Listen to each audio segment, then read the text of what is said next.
Hey guys, welcome to the channel. So today we're going to be unboxing a new tool. Just got it in the mail. I'm really excited to start using it, but today we're just going to be unboxing it. And that is the Arbortech mini grinder. So be sure to stick around.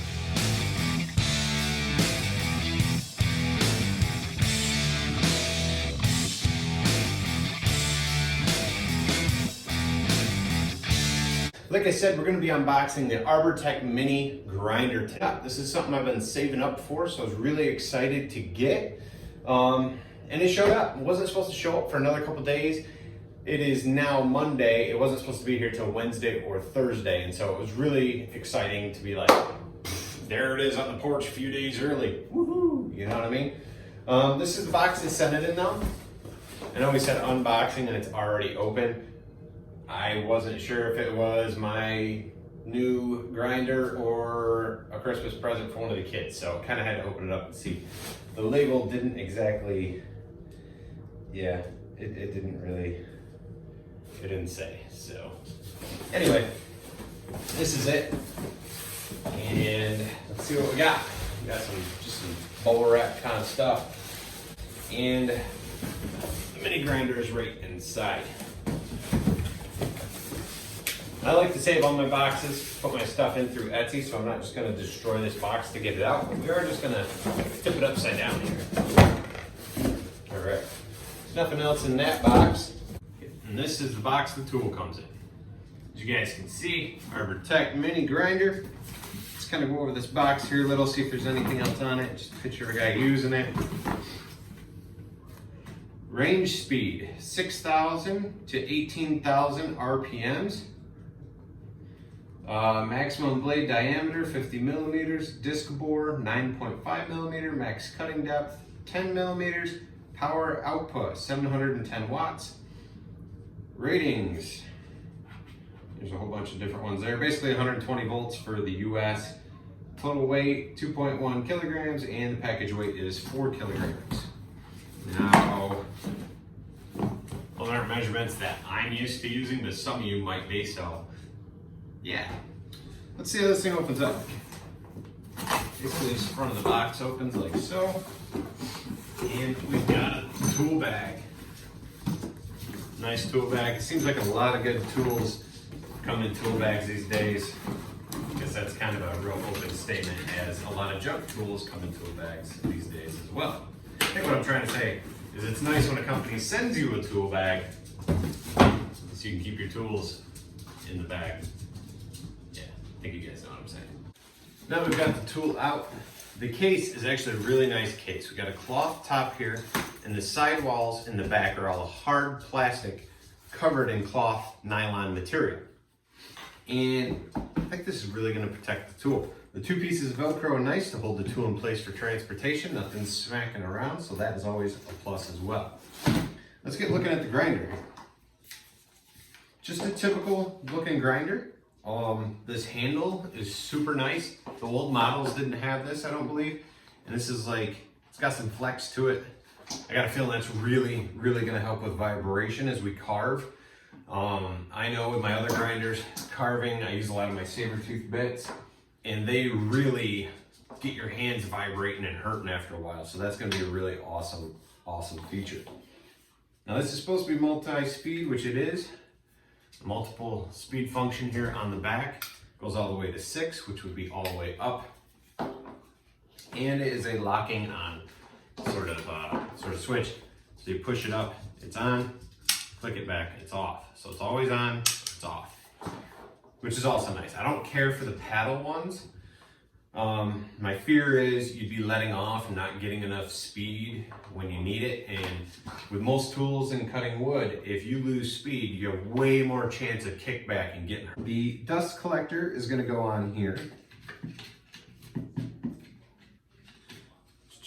Sometimes this is where reading instructions is always a good thing, but I don't.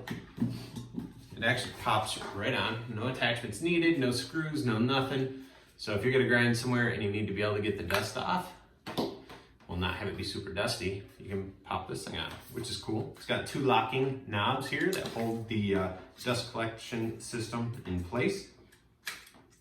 pop those back off and get this thing out of the way for now. Cool feature. All right, we're gonna open up the bag. This has our sanding discs, sanding pads, the backing pad for those as well, rubber backing pad. We've got some different screws here. Let's see what we get here. 80 grit. Let's just see how many. We've got 5 80 grits and just some 180s.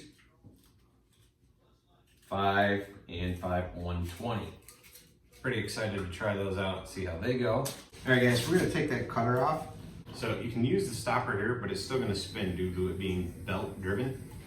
The Allen wrench fits, which is great, but on the back, it takes a flathead screwdriver right here. We'll have to hold that with a flathead and then undo the bolt the rest of the way to get this undone. All right, so this big screwdriver does not fit. You will need a smaller one. You guys see the difference? There's a guard back here. You'll need a smaller screwdriver to get in there. This seems to be a little tricky, trying to balance it and undo this at the same time. Oh, there it goes. So there's some spacers here already between the industrial carver that's on here. You don't want to lose that stuff, obviously. Well, it's more like a big washer.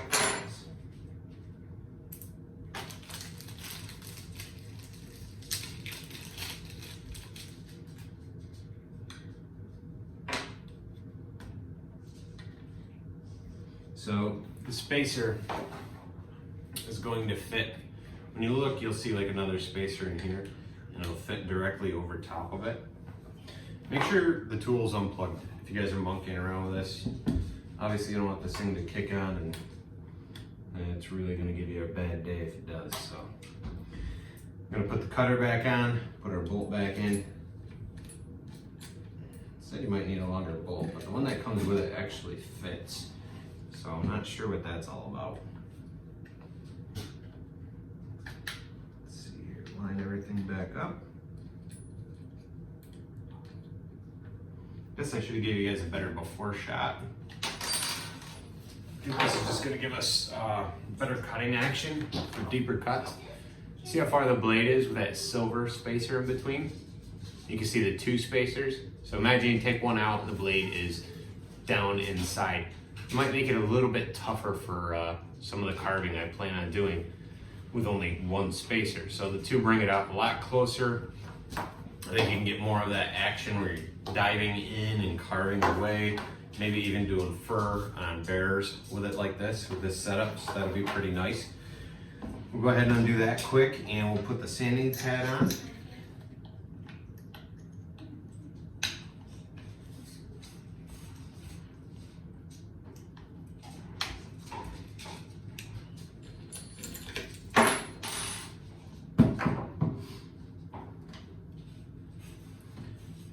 Now we're just going to throw a 120 on here. No, we don't use those spacers. They give you 2 screws at a tapered head. So that's going to go through the sanding disc and through the rubber pad that comes with it. The tapered head is going to help hold everything in place for you.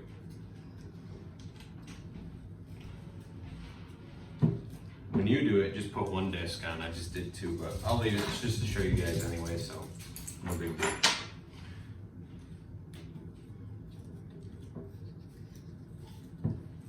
Take your screwdriver again and tighten this down. Now this is something I'm pretty excited to use as a sanding implement. Get into those tight spots in my carvings and the smaller carvings and things like that. I think this is going to come in really, really handy. So is the Arbortech mini carver piece they give you here. This is going to be a really handy tool as well.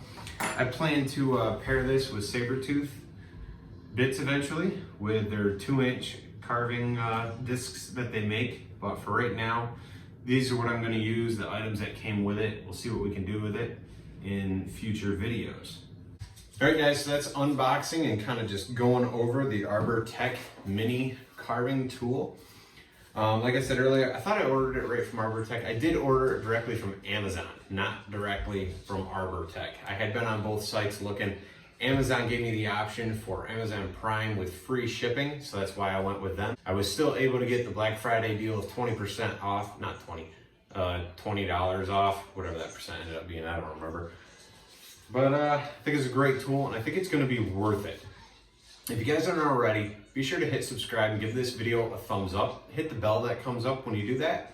Hit all. You guys will be alerted to all the videos. I upload all my new videos. You can also go back and check out some of the old ones that are popping up here. But I will have future videos using this thing and giving you guys a real review and what I think about it and how it actually performs when I'm out carving and using it out in the carving tent. So I want to thank you guys for being here today. Thanks for watching this video again, and I will see you next time.